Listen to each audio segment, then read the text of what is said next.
In these stressful times, we keep getting asked, how do you manage or cope with stress? Hope and focus are the opposites of stress. On April 7th is World Health Day, and the World Health Organization is perhaps bracing up for the most important World Health Day in its history.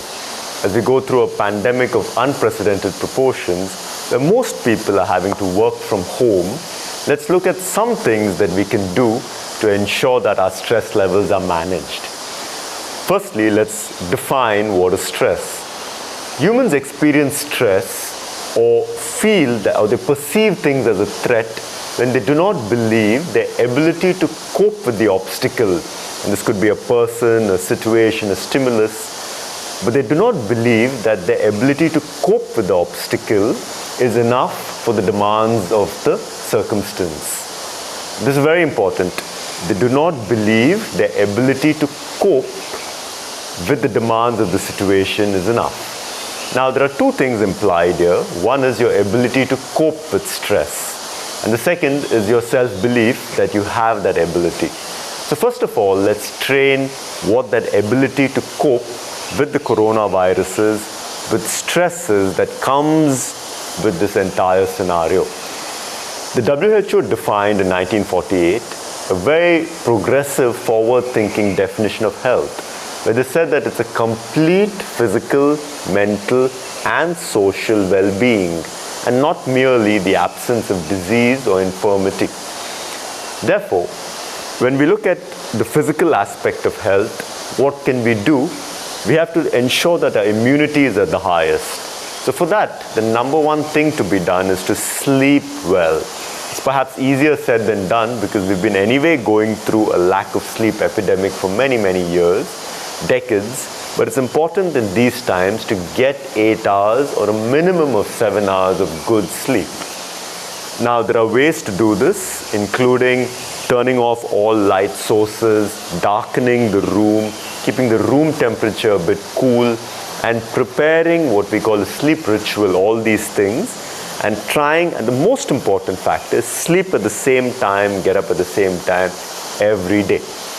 Now, if you can do these things, you'll ensure that to a large extent the sleep is taken care of. If you get good sleep, the immune system works very, very well. You can also look at incorporating an afternoon nap for about 20 to 30 minutes in the afternoon. So in case you don't get sufficient sleep at night, it doesn't make up, but at least you're getting another chance to recharge your batteries. So one was sleep. The second for physical health is food. So please ensure, and since you're working from home, avoid the temptation of hitting the fridge, avoid the temptation of eating stuff, snacking all the time. Have 3 proper meals, a breakfast, lunch, and a dinner, and have very nutritious meals. Avoid the packed foods and have fresh food that you can consume and eat for you and your family. The third thing is exercise and yoga. If you cannot leave your house, yoga is perhaps the most effective way in which you can stay functionally and completely fit and fine. Yes, there are other ways that you can do exercise, but yoga is well thought out in terms of physical, mental, and emotional well-being, and therefore it's a great time for you to practice yoga itself. So that's with the physical health. When it comes to mental health, it's very important to have focus. When you don't have a certain amount of focus, then every small little thing stresses you out. And therefore, having a clear purpose, what you want to accomplish in the month, what you want to accomplish in 3 months, is very, very important so that you stay focused on your path. This is very important to eventually bring about a sense of contentment and accomplishment when you achieve certain milestones. This accomplishment is what fuels us through our career, it's what fuels us in different aspects of our life. So focus and a little amount of time spent with relaxation. And this could mean listening to certain music in the evening. Have a nice evening ritual. By this scenario, the travel time, the time you were stuck in traffic going to work and come, has dramatically been reduced. There is no travel time. So use that extra time to spend time with your leisure. That's the mental aspect. The third aspect is the social aspect. Now you're not able to go meet people, but technology allows us to drop in a word, drop in a voice message, get on a video conference with friends and family, and of course with work colleagues. So ensure that you're thinking also for those people who have nothing, who are really suffering through this pandemic, people who are unskilled, uneducated, and therefore now who are daily wage workers, and to have something that you can think of and do for them will keep you also in a healthy state. I'm going to introduce a few stretches that you can do regularly at the workstation. So the first thing is that the desktop is making your shoulders become rounded, or the smartphone. So you got to open that out. So let's begin with a namaste. Inhale, stretch wide open. Start to expand your arms. Exhale, start to round your back. Inhale, start to stretch up. Exhale, start to open out the shoulders. It's very important to get the posture right. Twist and twist. Let's focus on the shoulders itself. Just starting by make a small rotation, reverse, shrug, release, shrug, release. And now rotate the shoulders, reverse, working with the neck. If you have a cervical problem, don't drop the neck to the chest, but otherwise get this movement. Make a rotation, reverse. You can do a nice side stretch.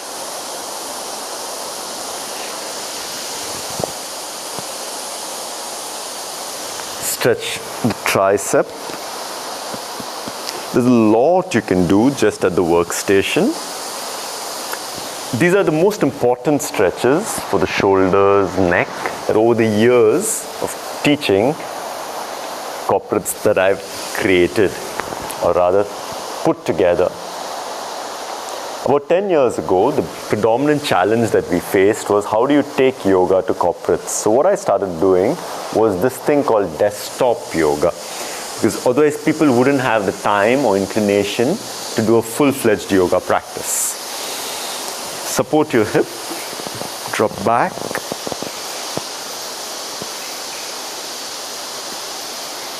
drop forwards,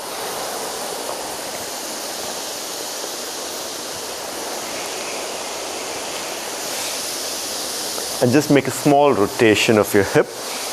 It's taken us hardly about 2.5 minutes, but in that time you've got a lot of blood supply, or rather blood circulation improving. You can even drop one leg here and try and drop down. So you get the hamstring, outer hamstring to stretch.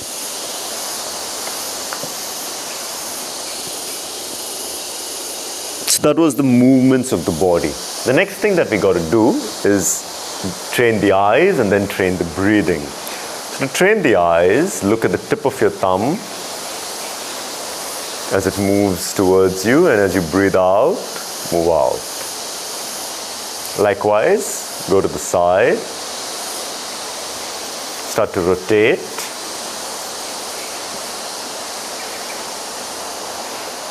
Getting the full rotation. Reverse. So you're not moving the neck, you're just following the tip of the thumb with your eyes.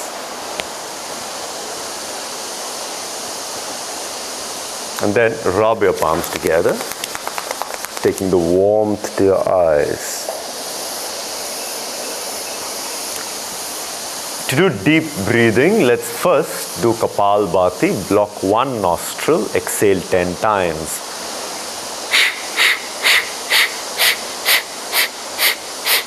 Other side. Bhastrika Pranayam. 20 times active inhale, active exhale.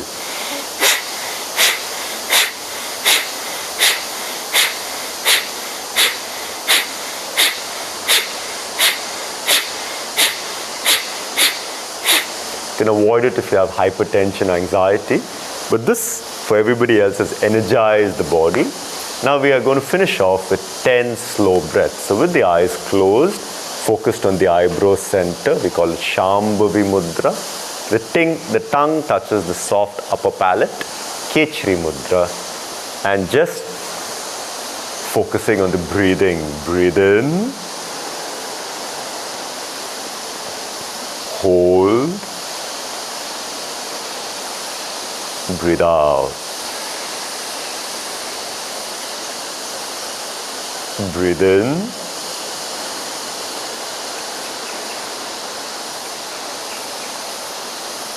nine, breathe out.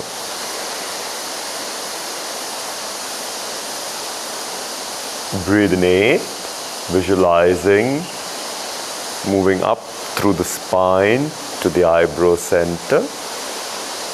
Breathe out, visualizing moving down the spine to the base. Breathe in 7.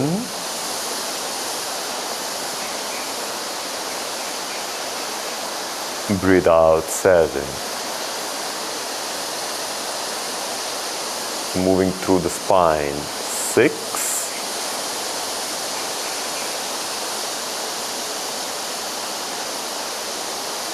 Breathe out, awareness goes down the spine.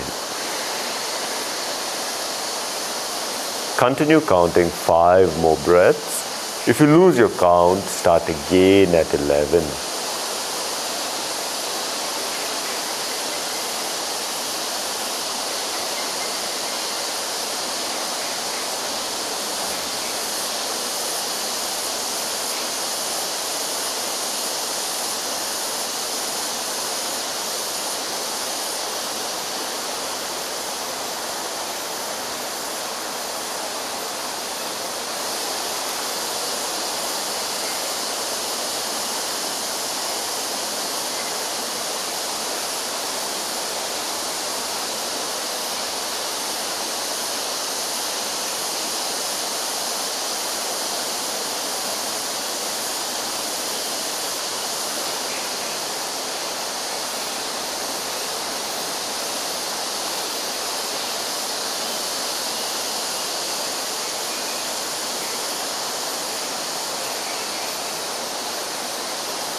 The simple breathing exercise is going to ensure that your stress levels are very, very manageable. Please note that here's the way to look at it. You being healthy, this is the way WHO defines it in the 1980s. They had a review of the entire definition, and they say that health is a resource for everyday living. This is very beautiful because we have always thought of material resources and so on. But your health is a resource for your everyday living.